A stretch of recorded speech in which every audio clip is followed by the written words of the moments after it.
Let's go next to fraghero.com and a story called Did a Computer Really Communicate with a 16th Century Farmer? The Dodleston Messages Explained. It's written by Ollie Smith. Mr. Smith begins. Did a computer from the 1980s really communicate with a farmer from the 16th century? The Dodleston Messages is a phenomenon dating back to the mid-80s, in which a household in the quiet British village of Dodleston, Cheshire, allegedly received messages on their computer from a farmer in the 16th century. This seemingly paranormal event was documented by Ken Webster, one of the occupants of the household at the time, and was covered in his book, The Vertical Plane, as well as in a 1996 episode of Out of This World, and the YouTube channel Nostalgia Nerd. But what exactly are the Dodleston Messages? It was 1984, and Ken Webster, along with his girlfriend Debbie and their lodger Nick, went out to visit a friend for a couple of hours one evening. Upon their return, Webster decided to check the upstairs BBC microcomputer, which had been left on, to have a nosy at the work Nick was doing. To his surprise, upon opening the word processor, he found the following message. Ken, Deb, Nick. True are the nightmares of a person that fears. Safe are the bodies of the silent world. Turn, pretty flower.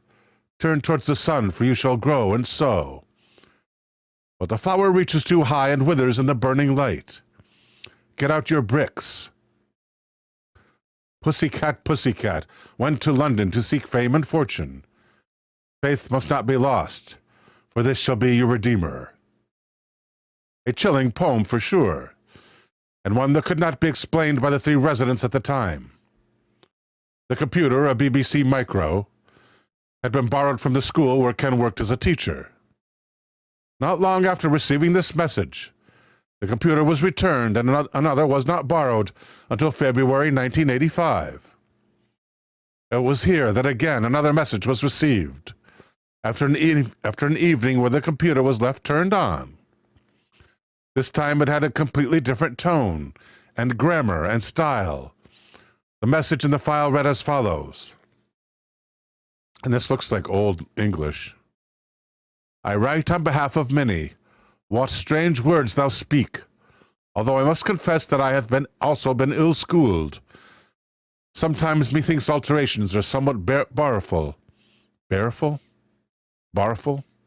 Bareful. For they break many a sleep in mine bed. Thou art goodly man who hath fanciful woman who dwell in mine home. I have no want to affray, for on lies scythe mine hath whited antic, has ripped a twain mine bound, hath I been wreathed the night. I have seen many alterations lately.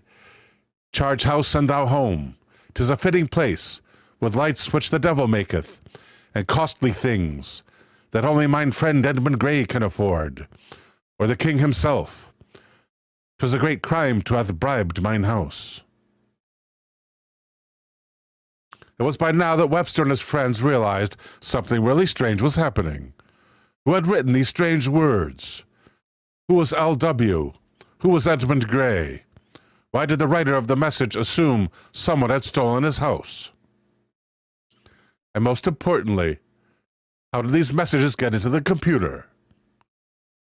Most people in which Webster confided about this matter had dismissed it as a prank, but the computer wasn't connected to any sort of network.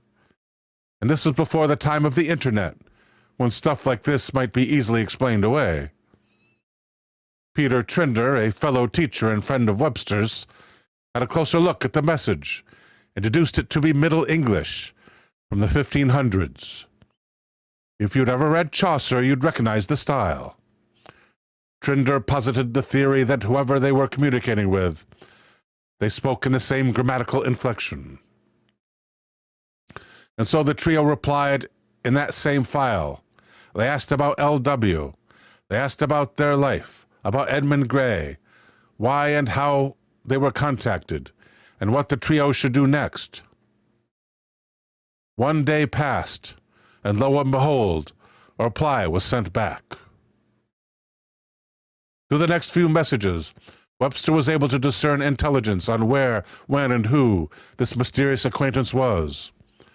L.W. turned out to be named Lucas Weinman, a man from the mid-1540s, who seemed to have lived on that same plot of land that Webster's house now occupied. What made the evidence even more compelling was through Peter Trinder's assessment of the messages, which pinpointed the tone, grammar, and lexis fit with the 16th century Cheshire. Remember that due to lack of travel options many centuries ago, dialect and language back then would have differed quite dramatically between different counties in the UK. Trinder even, it says UK here, I don't know if there was a UK back then. Trinder even tried to send messages separate from the rest of the group, and then delete them, to ensure that neither of them were the perpetrators of this phenomenon. However, things took an even stranger turn when Webster wrote a message back to Lucas mentioning he was from 1985. The reply he received complicated matters even further. You said your time be 1985. Methought you were from 2109, like your friend, whom didst bring leames, boist pray. It turns out that Lucas wasn't only communicating with the trio from 1985, but also seemed to have contact with a second party in the year 2109. The leames boist mentioned in this message translates to box of lights, or better yet, some kind of computer or communication device. Curious to discover what would happen, Webster decided to use the BBC Micro to write to the future, with a simple message of calling 2109. The reply that came back read, "Try to understand that you three have a purpose that shall in your lifetime change the face of history. We, 2109, must not affect your thoughts directly, but give you some sort of guidance that will allow room for your own destiny. All we can say is that we are all a part of the same God, whatever he is." So now the story is splintered off into 3 timelines, 1540s, 1985, and 2109.